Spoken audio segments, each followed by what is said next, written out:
Demonstrasi pembangkit lonjakan arus WL20. Pengenalan alat dan aksesori WL20 unit. Kawat impuls tegangan rendah. Kawat arus impuls. Kawat grounding. Penyambung arus impuls. Charger. LP30 unit. Kabel output tegangan tinggi. Kawat grounding pelindung. Stik pelepasan. Kawat grounding batang pelepasan. Kabel power. Mengecek dan memastikan kabel untuk pengujian. Periksa dan pastikan bahwa kabel yang diuji sedang offline. Buka bagian awal dan akhir kabel 3 fase. Metode impuls tegangan rendah. Metode impuls tegangan rendah digunakan untuk menguji panjang kabel, kabel putus, sambungan dan jarak gangguan resistansi rendah. Case ground.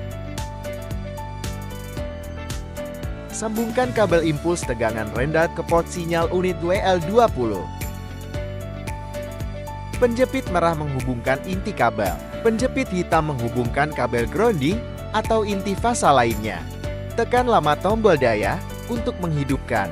Atur rentang pengukuran menjadi 1,2 hingga 1,5 kali total panjang kabel. Atur kecepatan gelombang, pilih XLPI 172. Dalam pengaturan sistem, sesuaikan ukuran penguatan melalui penguatan plus atau penguatan min. Sesuaikan penguatan ke gigi 3 hingga 5 dan tekan tombol T untuk mendapatkan gelombang impuls tegangan rendah. Sesuaikan posisi kursor dengan knop hitam. Klik knop untuk mengganti kursor merah dan hijau atau memindahkan posisi kursor langsung melalui layar sentuh. Sesuaikan kursor hijau ke titik lutut di mana gelombang awal naik. Sesuaikan kursor merah ke titik lutut di mana bentuk gelombang pantulan naik.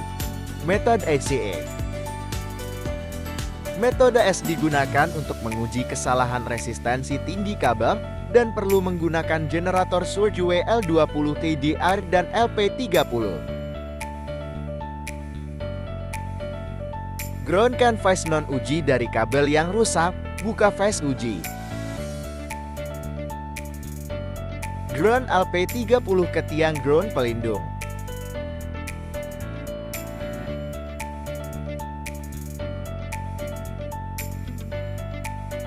Sambungkan stik pelepasan dan kabel ground stick pelepasan. Ujung lainnya terhubung ke ground system. Hubungkan kabel output tegangan tinggi. Kabel output tegangan tinggi dihubungkan ke ground dengan penjepit buaya berwarna perak. Penjepit hitam menghubungkan kabel-kabel ground. Penjepit merah menghubungkan inti fase gangguan.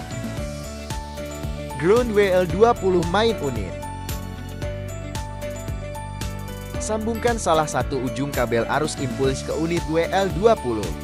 Hubungkan ujung lainnya ke output gabungan dari generator lonjakan arus. Rentang pengukuran diatur 3-5 kali panjang total kabel. Atur kecepatan gelombang, pilih XLPI 172. Setelah mengatur penguatan ke level 3:5, tekan tombol. Nyalakan power LP30/2 dan lampu indikator power akan menyala. Konfirmasikan mode kerja dalam mode impulsi. Putar knop berhenti darurat ke atas. Nyalakan tombol tegangan tinggi dan putar knop pengatur tegangan untuk meningkatkan tegangan output. Amati bahwa voltmeter berayun mundur secara signifikan. Pada saat yang sama, suara pelepasan di dalam instrumen terdengar tajam dan jelas yang menunjukkan bahwa titik kesalahan telah sepenuhnya rusak.